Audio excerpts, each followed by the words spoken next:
ఎందుకు చేస్తూ ఉన్నారు చంద్రబాబు నాయుడు గారిని అడుగుతా ఉన్నా. ముఖ్యమంత్రి స్థానంలో ఉన్న వ్యక్తి ఏమవుతుందండి ఒక చోట ఎంపీపీ పదవి పోతే, ఏమవుతుందండి ఒక చోట జెడ్పీ చైర్మన్ పదవి పోతే, ఏమవుతుందండి ఒక చోట ఉప సర్పంచ్ పదవి పోతే? నేను అడుగుతా ఉన్నా. ఇదే పెద్ద మనిషి చంద్రబాబు నాయుడు గారి ముఖ్యమంత్రి కాబట్టి, అధికారంలో ఆయన ఉన్నాడు కాబట్టి, రాష్ట్రంలో ఏ పదవైనా కూడా తనకు బలం లేకపోయినా కూడా, తనకు సంఖ్యాబలం లేకపోయినా కూడా, తాను ముఖ్యమంత్రి అన్న అహంకారంతో ఏ పదవైనా కూడా నాకే కావాలి, ఏ పదవైనా కూడా నేను దౌర్జన్యం చేస్తాను అని చెప్పి లా అండ్ ఆర్డర్ను పూర్తిగా నాశనం చేసిన పరిస్థితుల మధ్య ఈరోజు రాష్ట్రంలో పరిపాలన సాగుతూ ఉంది. ఇదే పెద్ద మనిషి చంద్రబాబు నాయుడు గారిని అడుగుతా ఉన్నా. ఇదే రామగిరిలో ఇదే మండలంలో ఎంపీపీ ఎన్నికకు సంబంధించి ఎంపీపీ ఎన్నికకు సంబంధించి నోటిఫికేషన్ ఇచ్చారు. 10 మంది ఎంపీటీసీ సభ్యులకు గాను ఇక్కడ వైఎస్ఆర్సీపీ 9 మందిని గెలిచింది. 9 ఎంపీటీసీలు వైఎస్ఆర్సీపీ అయితే కేవలం ఒకే ఒక్క చోట తెలుగుదేశం పార్టీ గెలిచిన పరిస్థితులు. మరి నేను అడుగుతా ఉన్నా, స్థానానికి ఎన్నిక నోటిఫికేషన్ జారీ అయితే 9 సభ్యులున్న వైఎస్ఆర్సీపీకి రావాలన్నా, ఒకే ఒక్క సభ్యుడు గెలిచిన తెలుగుదేశం పార్టీకి రావాలన్నా?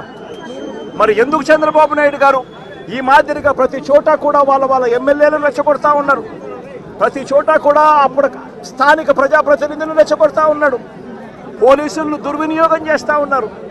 చేసి చివరికి ఏం జరిగింది? ఇక్కడ 9 మంది ఇక్కడ వైఎస్ఆర్సీపీకి సంబంధించిన సభ్యులు ఉంటే చంద్రబాబు నాయుడు గారు ప్రలోభాలు పెట్టే కార్యక్రమం, చంద్రబాబు నాయుడు గారు భయపెట్టే కార్యక్రమాలు జరుగుతూ ఉన్న నేపథ్యంలో వీళ్ళంతా కూడా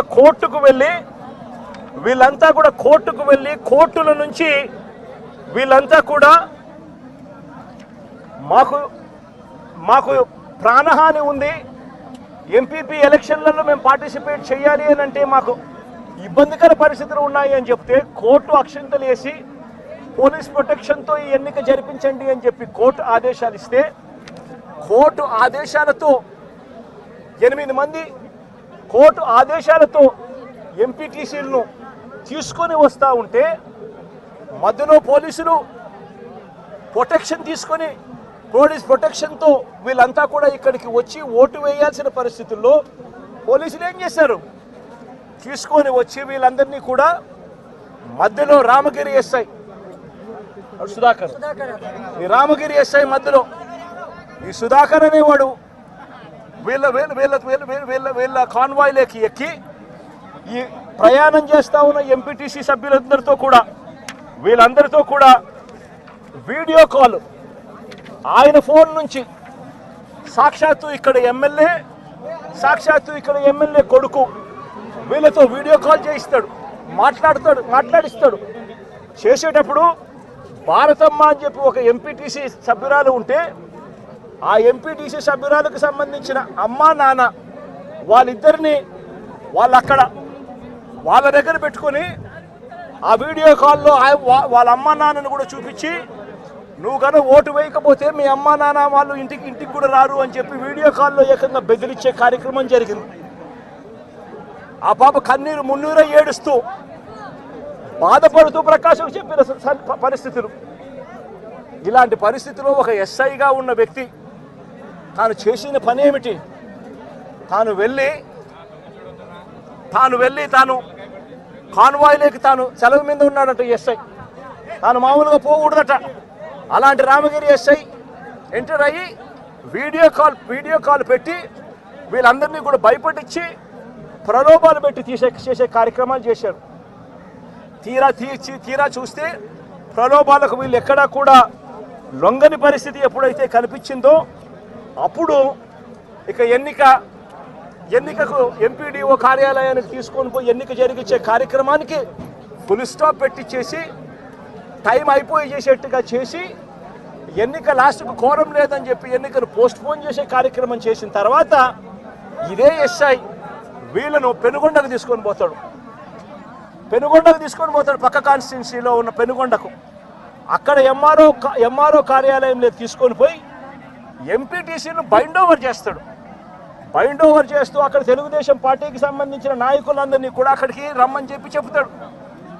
అదే సమయంలో అక్కడికి వెళ్ళి ప్రకాష్, మా ఉషమ్మ వీళ్ళిద్దరూ పెనుగొండ నియోజకవర్గంలో ఏం జరుగుతూ ఉంది అని చెప్పి వీళ్ళిద్దరూ అక్కడికి వెళ్ళి మా పార్టీకి సంబంధించిన, అంటే ఈయన తనకు సంబంధించిన ఎంపీటీసీలు, మా పార్టీకి సంబంధించిన ఎంపీటీసీలు మీరు నిర్బంధిస్తే ఆ ఎంపీటీసీలకు మద్దతుగా వీళ్ళు అక్కడికి వెళ్ళి ఆ ఎంపీటీసీలను వీళ్ళు తీసుకొచ్చుకునే కార్యక్రమాలు చేస్తే వీళ్ళిద్దరి మీద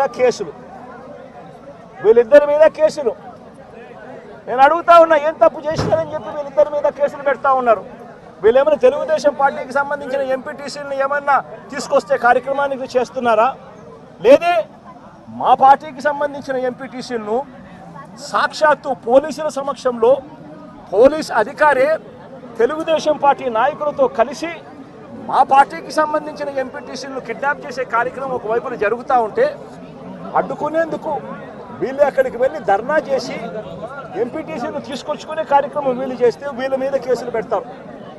మరోవైపున ఇటువంటి ఘటనలలో మండలంలో, ఇటువంటి రామగిరి మండలంలో ఇటువంటిది జరగకోకుండా మళ్ళీ ఉప ఎన్నికలు మళ్ళీ పిలుస్తారు, మళ్ళీ నోటిఫికేషన్ మళ్ళీ పిలుస్తారు.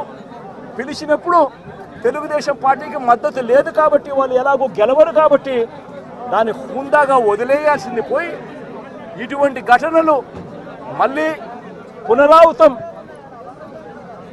ఇటువంటి ఘటన పునరావృతం చేసే విధంగా రామగిరి మండలంలో భయం క్రియేట్ చేసేదానికోసం ఈ మండలానికి సంబంధించిన ఒక ఇంపార్టెంట్ నాయకుడిని 27వ తారీఖున అటాక్ చేశారు ఇదే ఊర్లో. 28వ తారీఖున మళ్ళీ అదే ఇంటిని అటాక్ చేశారు. జయచంద్రారెడ్డిని అటాక్ చేస్తే ఇదే జయచంద్రారెడ్డి, ఇదే కురువ లింగమయ్యన్న వీళ్ళందరూ కూడా దాన్ని అడ్డుకొని పోలీసులకు వెళ్ళి కంప్లైంట్ చేశారు. ఎందుకు మమ్మల్ని అటాక్ చేస్తూ ఉన్నారు, మండలంలో భయాందోళన క్రియేట్ చేసేందుకోసం అని చెప్పి మళ్ళీ ఈ ఎన్నిక జరిగితే ఈ ఎన్నికల్లో మళ్ళీ వైఎస్ఆర్సీపీ ఎంపీటీసీలను భయపెట్టాలనే ఉద్దేశంతో, భయానికి గురి చేయాలనే ఉద్దేశంతో అటాక్ చేసే కార్యక్రమం జరుగుతూ ఉంది. దీన్ని అరికట్టండి అని చెప్పి పోలీసులకు వెళ్తే పోలీసులకు ఘటనకు సంబంధించిన కంప్లైంట్ ఇచ్చినా కూడా పోలీసులు కనీసం పట్టించుకున్న పాపాన పోలేదు.